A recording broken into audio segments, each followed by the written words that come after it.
Right, I'm sorry. Welcome, everybody, to the December 18th school board meeting. Stand and say the pledge of allegiance. I pledge allegiance to the flag of the United States of America and to the republic for which it stands, one nation, under God, indivisible, with liberty and justice for all.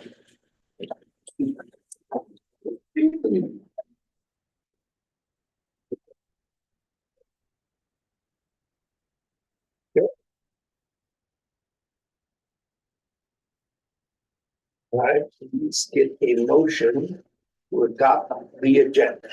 Motion to adopt the agenda. I'll second. Okay, all those in favor? Aye. That's quick. Can I please get a motion to adopt the consent agenda? I'll motion to adopt the consent agenda. I'll second. All those in favor? Aye. Aye. Right.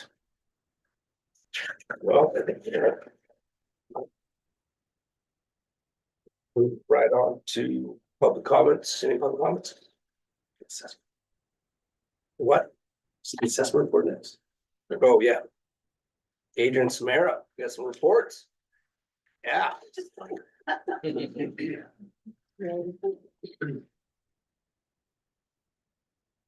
Evening. So this is every year I come and talk to you a little bit about assessments, and like we've talked a lot about assessment a lot. So there's some things in here that are repeats. I'm not going to spend a lot of time on them. I just want to highlight a few, mostly highlight a few examples of some of the things that we're doing.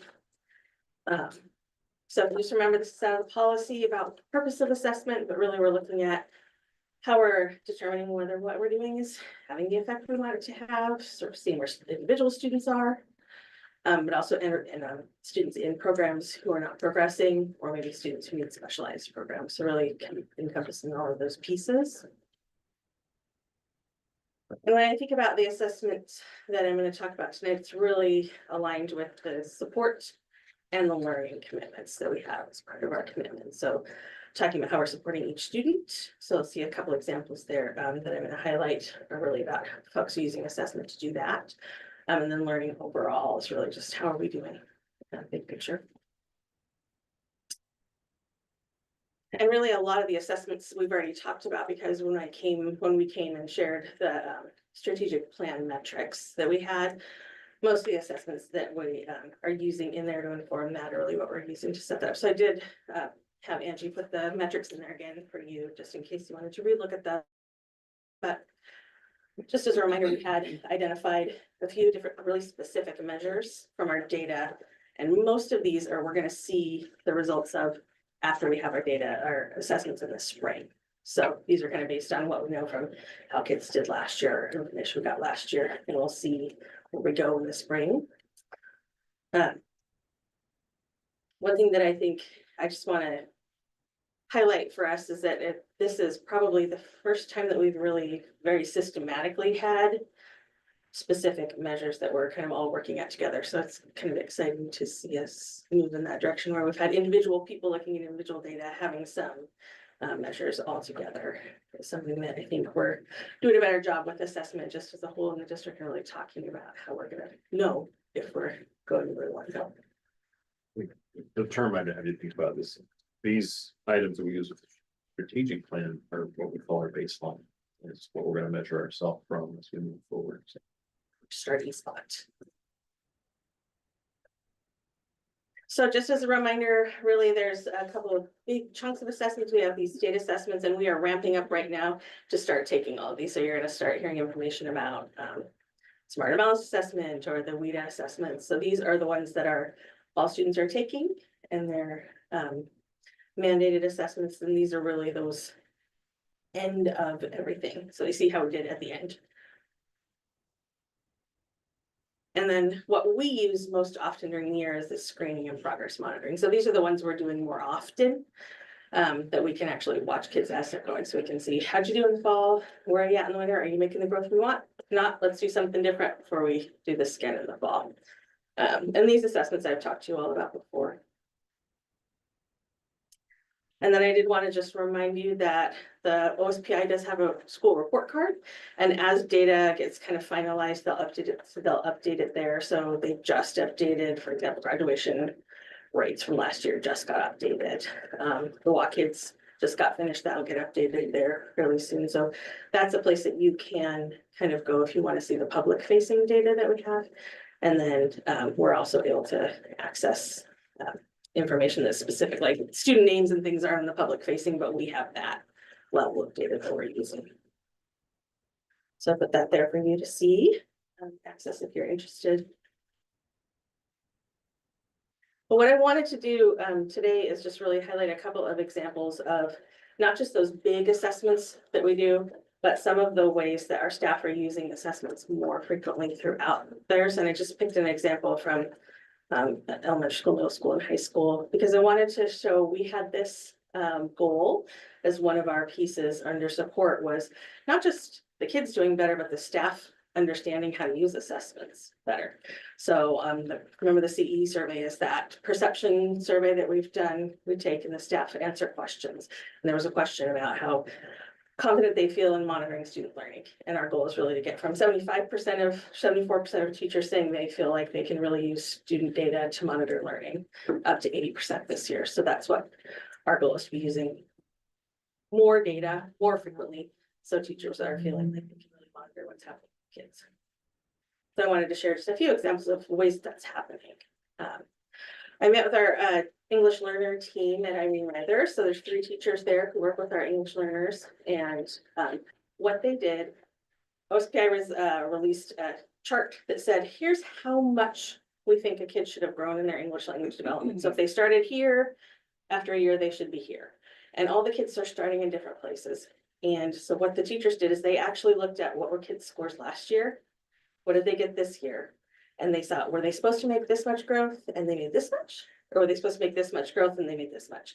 And what they did then is they took all the kids who didn't make the expected growth. And when they were designing their program, those kids have more intensive levels of support. So this year they just really dove into the data to really see, we're not just wanting to see where kids ended up. We want to see who's not growing at the rate we want them to grow. So that's one example of how they're using data to really determine where kids are and what services they need to get. So we understand that there's much larger classrooms than what the report card is kind of showing, and kids needing more needs. And you're saying right here that the data is saying, that they have to make sure they have additional services. Do we have the resources to do that? For our English learners, we actually have, I think over the last, I'd say probably 4 or 5 years, Kurt. I think Kurt really started with an emphasis on that, and then we started having some conversations about that. And right now we are, what OSPI recommends is 50 students per 1 certificated teacher. Because they don't teach them, they're program services, so they might do a pull out or have a small group while we practice, or they are working with the teachers. We're there, so we are at that ratio, and very few districts actually are. So Great. yeah, so we're really lucky, and that team works together all the time, so it's been great. This is an example of our math PLC team, actually. So what they've done is they have developed some formative assessments that they are giving their kids on not the skills for that grade level, but prerequisite skills. So you should have probably learned this in elementary school, but you need it to do the math we're doing now. So they did a whole lot of assessments and where they identified areas where kids were missing some skills. You can see here in this little chart, the bottom one is ratio proportional. You can see that lots of the kids were in the red. So as a team, they went, we've got a lot of kids missing that skill that they're going to need. So they're using that to determine kids who get win groups, pull out groups, and then they're giving the same assessment again to kind of track how kids are considered. So that's an example of how using that formative assessments in their PLC teams. Do you think the change in the way that we're teaching math has affected this? I think so. Yeah. And one thing that this is happening at the middle school. So they're really, I think what we're seeing there is they are really focusing now. They've gotten past that.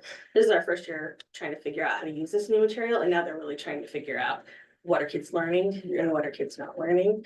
Yeah. Irene is also doing formatives like this on their math. So they have every unit of study they're doing, like every 2 weeks, they're doing an assessment and they're looking at them. So we're getting, I think, more focused on that. And maybe I'm just looking at this wrong, but that bottom right chart. Yeah. It looks like the majority is red. For that, so that test question that they gave at the beginning, that's where they identified that, well, a lot of kids were missing that, Just one. that skill. Oh, Yeah. And that's what we'll find, you know, students will have, there's different things in math where it'll be maybe a concept that's more difficult for kids to master. They might come in without having had it learned as well. And so instead of them just discovering that when they get to that lesson and a bunch of kids are struggling, they did this work ahead of time to say, hey, they're missing this really important skill. So when you're saying skill, you're not talking multiplication, like it's, In this case, Fine with tune. proportions and linear relationships, and I gotta be honest with you, I'm not sure exactly Okay. what that looks like when we're talking about the test. no, they but at gave least here. it's dialed in a little It's bit. dialed rather in, than just- yeah. Okay. And that's what with these is they're really, I think the assessment here you're seeing, and with kind of all three of these is you're seeing them really think about not this big picture of, well, they didn't pass the whole math test, but like, why? What was the thing they're missing? And the better they're getting at these assessments and really working together on them, they're able to narrow that down.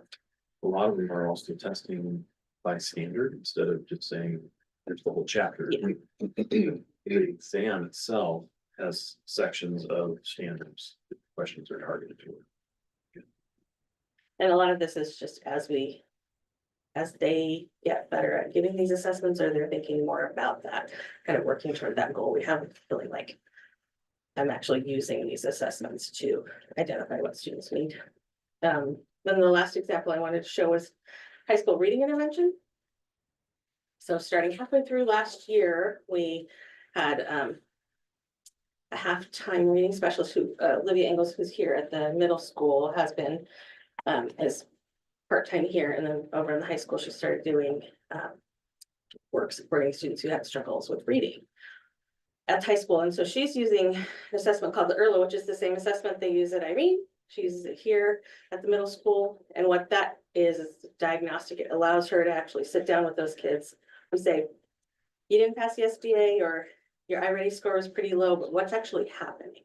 So that lets her dial in. Is it vocabulary? Is it that they need works on phonics? They still are having challenges decoding. They need fluency practice, vocabulary.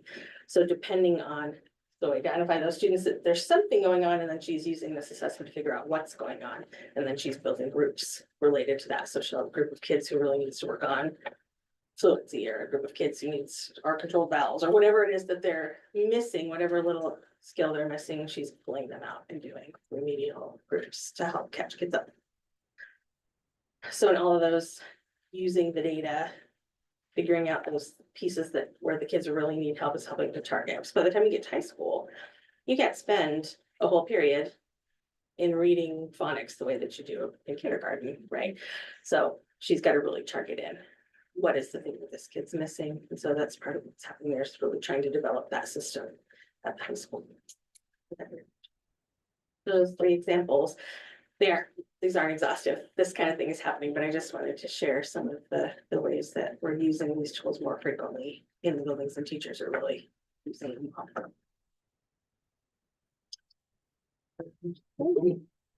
Questions? Are you seeing improvements? Yeah, I think so. And what we're gonna see, we will do the next iReady, so that kind of bigger benchmark in January when kids come back. So what'll be really interesting then is for the teachers to be able to say, okay, here's our, like, for example, the math team could go, here's what we saw in these daily little assessments. Did we see that same kind of growth in that larger benchmark assessment? So we can kind of triangulate and see that. So it'll be interesting to see in January if we're seeing, the more we do this in classrooms every day, if we're seeing more impact there. It's a big shift for this district. It's been typically, we have our progression of coursework from year to year, where it's gonna start in September, and we'll see where we end up, and we'll take a test and see what the results are later. To have our across the district teachers working in teams and looking at where they are, seeing where they aren't hitting the mark, going back and reteaching or pre-teaching, it's just something we haven't done before. So it's a major shift and Adrian's really done a nice job of setting the stage so that the PLCs are the product and that everything is done to get our staff on the same page and working together. It's hard to get teachers to collaborate. And I don't mean that. It's just hard. It's always been a profession of autonomy. Yeah, and people have done this work independently always, but I think there's power in doing it with the group so we can be a little more systematic. Where do you?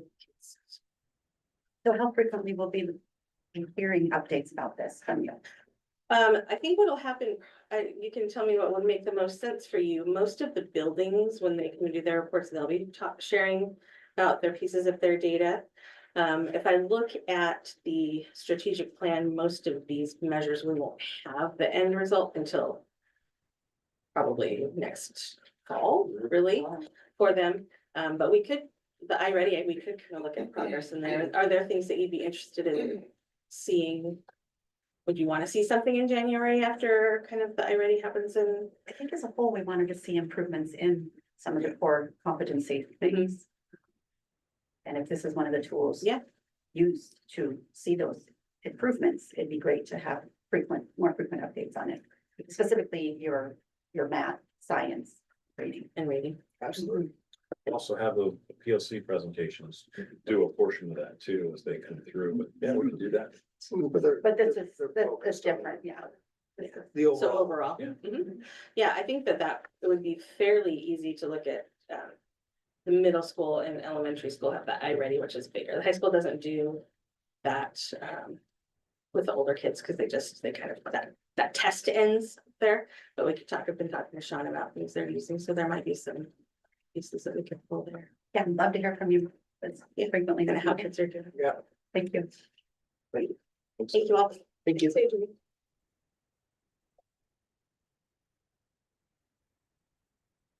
All right, Angie, do we have any public comment? Still no? Still no. Still no. All right, moving on to old business. Can I get a motion to approve the second review and approval of the OT clinical partnership with MOU University of St. Augustine for Health Sciences? I can motion to approve. I'll second. All those in favor? Aye.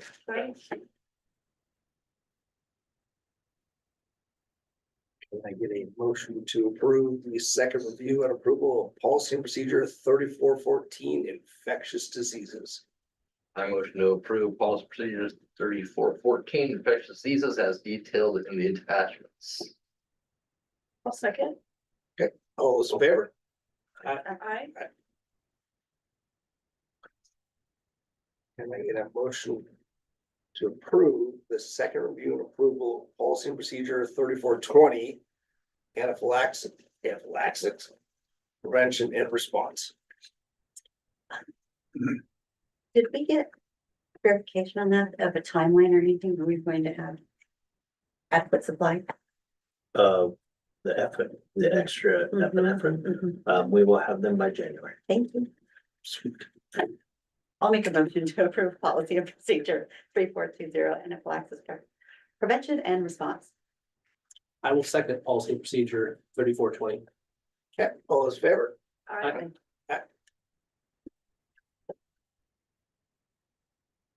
I get a motion to approve the second review and approval of policy 5005 employment and volunteer disclosures, certification requirements, assurances and approval. I'll make a motion to approve policy 5005. Second. Yep, all those in favor? Aye.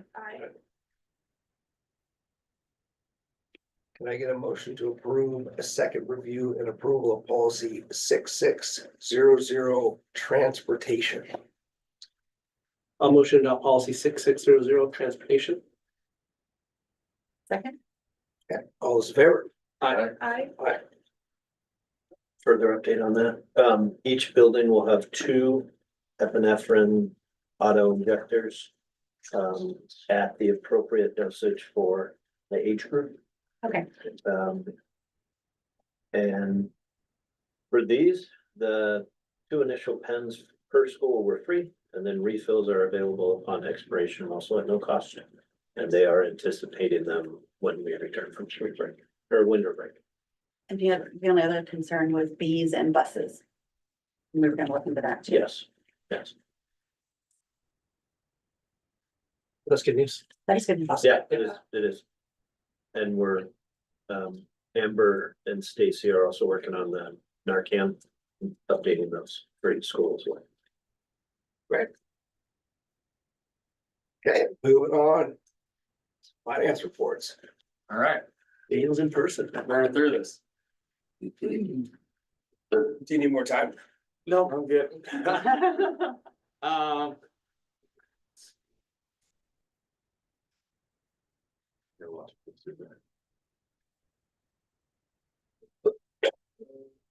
When we have these earlier meetings, I don't necessarily have enough time to gather all the information to get the prior month's budget projection report.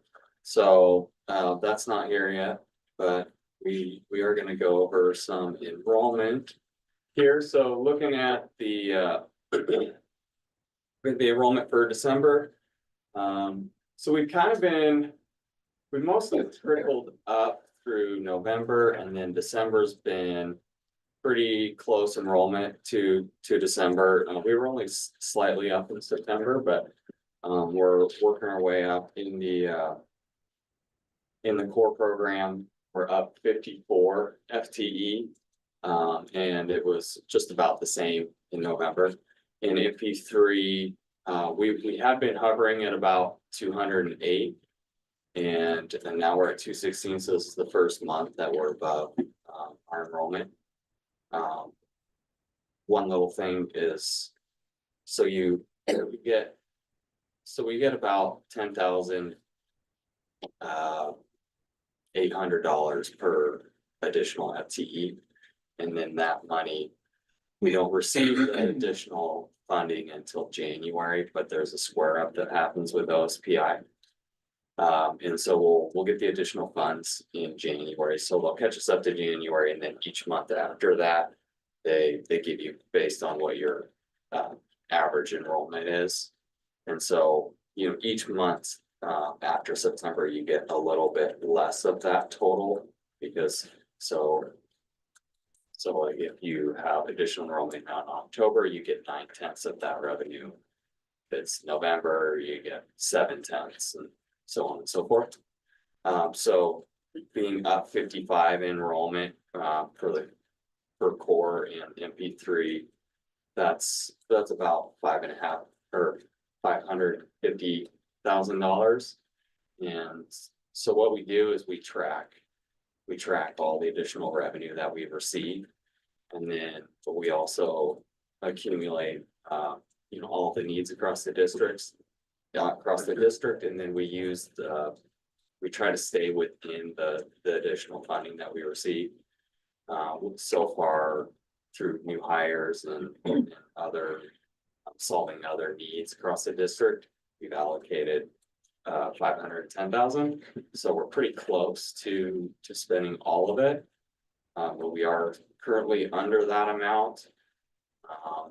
But there is a situation, a special ed student that's high needs that we may have to send a discovery, and so that will put us over, but we're still working through that, and there's also the possibility of a high needs student moving out of district. So there's a chance it could be a wash, there's a chance we could go over at that point, so I'll give you all an update on that next month. With the special education, we started the year below our budgeted enrollment. Now we're up 14 from budget, and we gained 4 students from November to December. And I'd say a large chunk of the dollars of additional spending that we've had to do solve needs has been within the special ed realm. It seems to be kind of a common theme over the last few years. This running start, we're up 12 compared to the budget dropout rate engagement, we're up to compared to budget. With special education, is it children coming into the district that need special services and needs, or is it a student who's already here who has now been identified that they need services? It's both. Okay. You know, yeah. So it. Many times the larger ticket items aren't students moving in, but it could be to where a student has just progressed to that level where they need additional supports. Or we've been working with that student for a number of years and we're able to kind of keep the classroom and do the general supports, and then maybe it's to where we have to send them to a program like Walk and Discovery. When you have something like that, it's I think that's up to about, I can't remember the exact number, but somewhere between 80 and 100,000, so it's pretty expensive. That's it for this month. Also, we're closing out last year and getting it ready, right? You didn't drive all this way for that. Oh, I've been meeting with everybody. It's good to come. It's kind of my check-in with all the departments and buildings and everything. How's our fund balance? I know the goal last year was to try to build that up, so we're at like 10% or something like that. Is that going in the right direction? We're kind of just like keeping it steady right now, unfortunately, because there's been a lot of needs. Sure. That have arisen. Sure, cool. Yeah, it's still a goal and it's something that we talk about frequently, but So when this additional funding comes in and you said it's basically already been spent. Yeah. Are you able to highlight and show us where that spending's going? We're tracking. yeah, I mean, but to share with us. Okay, we can do that. Do we want to do that in the report next month or? I'd appreciate it. That's a big lump sum coming in, and I'm curious where it's going. Okay, cool. Good seeing you. Thank you. Thank you, Daniel. How's the little one? She's sick right now, Oh, but man, 'tis a- you know, other than that, that's healthy. Other than being sick. Other than being sick, you know, just a cold, can't complain. All right, moving on to the superintendent's report. Okay. A couple things I want to add to what I have already listed here. And one of the things you'll see in the agenda on the backside of that lends itself a little bit to what Daniel was just talking about. And the fact is that regardless of what we want to do with fund balance, we're not being funded for what we need to serve the kids that we have and their needs. And that's not different from any other district in the state. So we have been working with the other 6 districts as well with our communication department and the other communication departments to compile a collective letter that talks about how funding impacts, how the state budget impacts school funding. And so that message is probably going to be delivered that first week when we're back from the break. And so that's the 6th, and then the following week is the first week of the session, right? And so, and then I will also bring some information to you. I'm assessing whether it's beneficial, but Bellingham, you may have seen in social media today, but they have a resolution where they're calling out the legislature for not doing their paramount duty. And so I will have copies for you for that. So I'm looking at all angles of that as well to see if that's helpful. There's communication that we're doing across the state for districts that's to produce some documents that show very clearly and simple for our legislators to understand, that identify what it is that the state funds and what the real cost is for transportation, the materials and supplies, and then also special education. So I've yet to see one from any district that shows that the district is in the positive. So we're compiling our document. We'll have that to contribute. So I think the piece in sharing those positions, we always have that available for when we do the budget, but it's easy to do that when we go through we've instituted the process that Daniel's explained before about how, is it in budget? Is it an after budget add? Do we have funds for it? And are we prioritizing? So things that we really are anticipating, having to put everything on the table. The things that we typically haven't in the past, like athletic positions, and what level of that, and where do we actually say, based on the strategic plan and our priorities, are we gonna fund what we have? Because we won't have the money for everything that we want to do with our kids. So it's gonna get tight. So. And that's not to say the world's ending, but we just have to be real thoughtful about where we move forward. So I wanted to point out that letter to you so you were aware. And then I'll come back to some other pieces. When we look at just the last couple of weeks, I had an additional Thriving Future meeting, and so I had Mr. Torgerson and Ms. Hammock join me with a group of parents at the middle school, and we talked about different things. Again, coming back to the bond measure, we also talked about general economic concerns for our voters and our taxpayers, and the idea of the increase in the Whatcom County Council tax increase and what that may do for people in terms of thinking about supporting a school bond measure. And we talked about the fact that we've had I think over 500 responses from our community members and asking about, tell us what you think about the bond measure so that we can pull our group of committee members for the facility task force together so that we can review the themes and talk about next steps. And then also vaping concerns at the middle and high school, and things that parents are hearing. And then one of the things is talking to our coaches and our athletic director about communicating out with our families, just making sure that when we talk about concussions, we also talk about vaping and use of substances and how that's not helpful, right? Not healthy and not tolerated. And then also some dialogue about reinstituting the Watchdog program. That's not been around for a while. That was a great program. So, we're looking into doing some pieces. It was a good meeting, good conversation. Speaking of the bond measure facilities committee meeting, we had it planned for the 12th, and then we had several who weren't able to attend the day of, so we shifted it to the 7th. So we're gonna pull everyone back together right when we get back. We would love to have 2 school board members attend. We do 3, we have to make it a meeting. And so I know you're tentative and it's okay if you can't, but Steve, we'd really like you to be there as the board chair. And so I just want to extend that, and then we can talk later and see what your availability is. But if not, Steve, we'd like to have 2 board members there. It's really important. The committee believes to have strong board presence in this next campaign for the bond measure. And so we're looking at January 7th. So we can talk more about that later.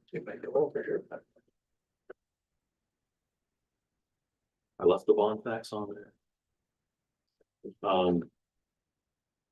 We've had a little bit of music. So our students performed at the Holiday Port Festival as they typically have done over the years. And then we had choir concerts at both the middle school and at the high school. Boy, they've just done a nice job.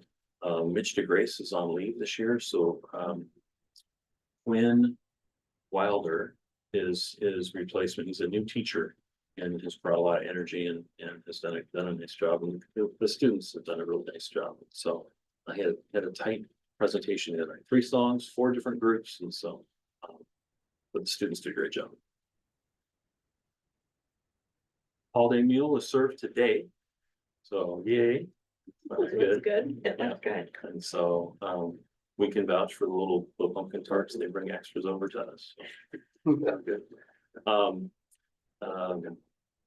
They had their annual fundraiser at the middle school. I think people had not last week, the week before, everyone could go pick up all the different things that they'd sold. And the thing that I think, I don't know that it was as successful financially, but what was great about it, and when talking to Mr. Torgerson, is that students were much more involved with the process and determining what it was that they were going to be doing and how they were going to be celebrated. So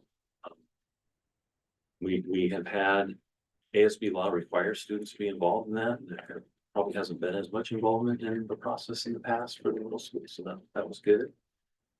And then, we are close to securing an interlocal agreement between our 7 school districts with the Whatcom County Skills Center. And so the nice thing about that is that opens the door for us to start talking about programming and thinking about how we're gonna fund to get a director so that we can start doing planning. Because we typically would not receive funding for a planning principal or a planning director until we start having enrollment. So working with Career Connect Washington, I'm meeting with them after we get back after the break. I'm looking for a grant for $100,000 so we can start that process.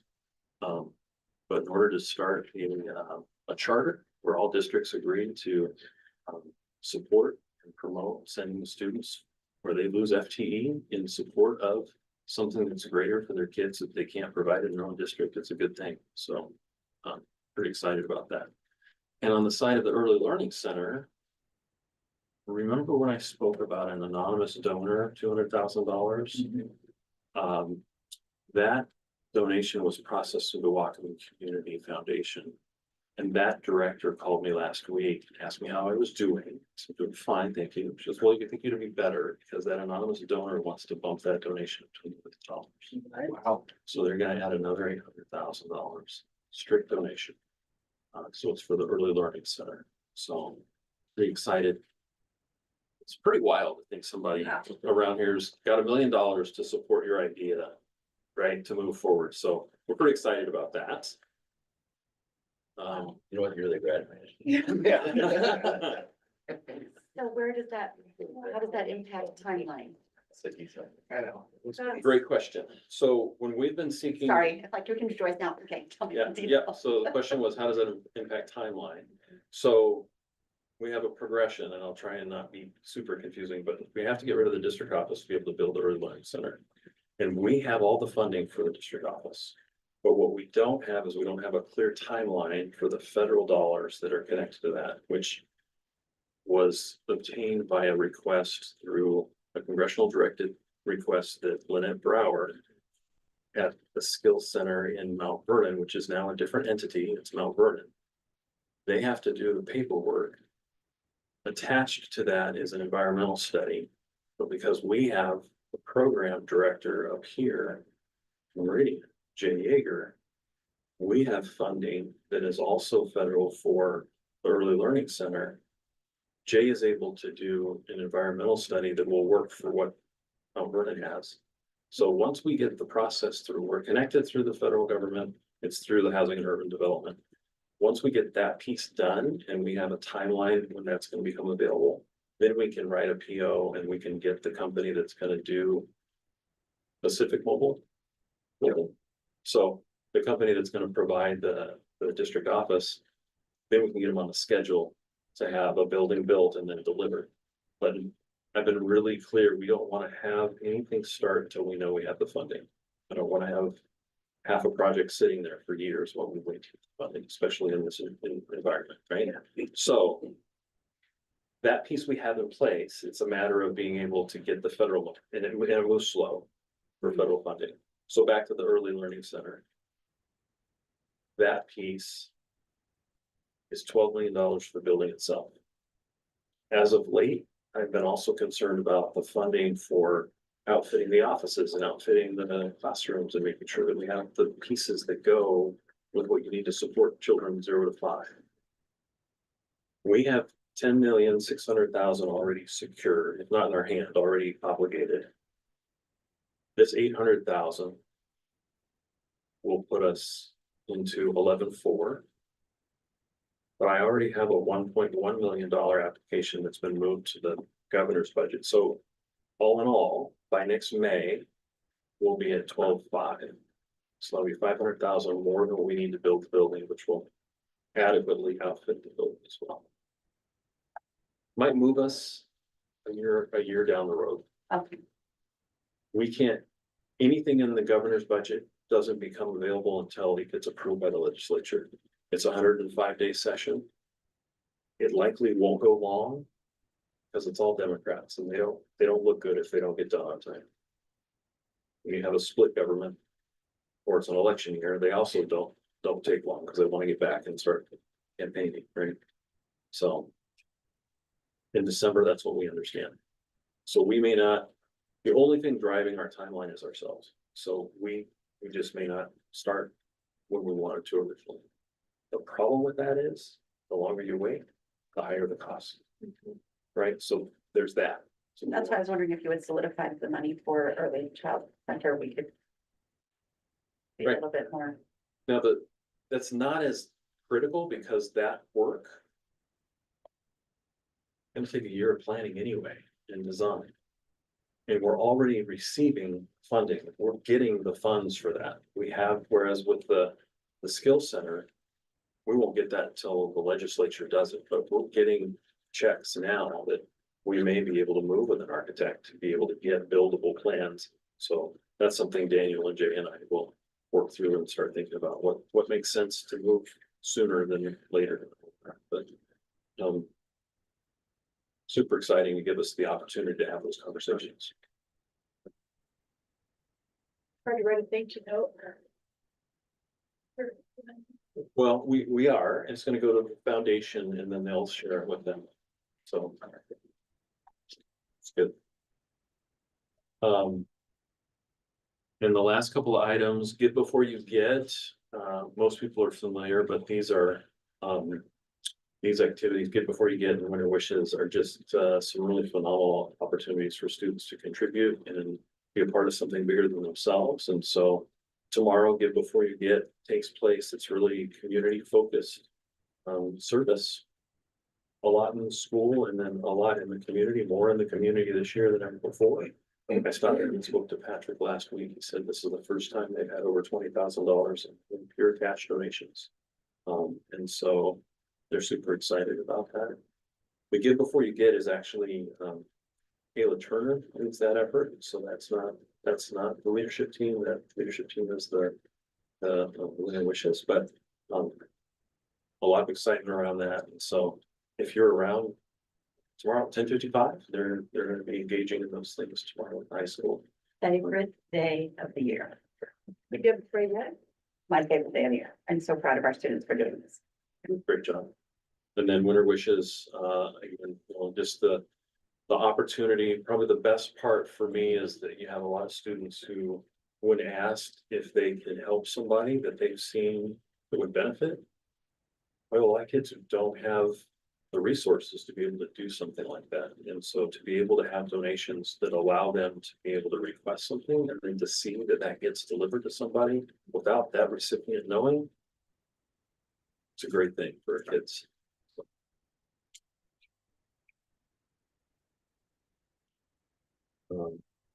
I fixed up the calendar, so it should be accurate. I do want to point out again, on the 22nd of January, we start with an executive session at 5. Then, that was really it. I had everything I was going to share.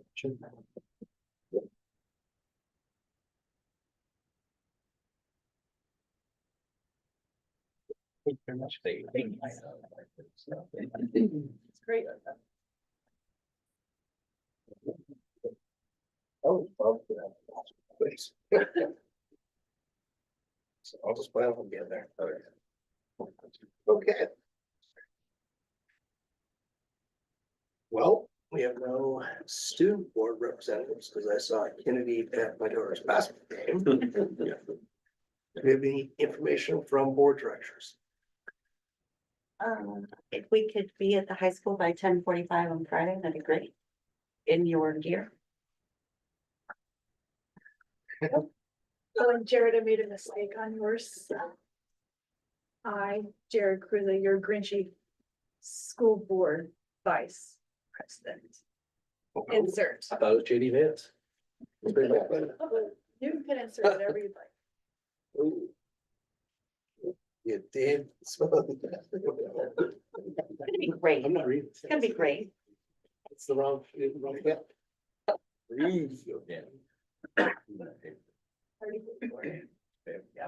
Okay, anything else? Meridian boys look pretty good. They won. Yeah. Beats welcome. That's always great. Great game, yeah. the women one as well. Yeah, and the girls. They ones nail biters. Yeah.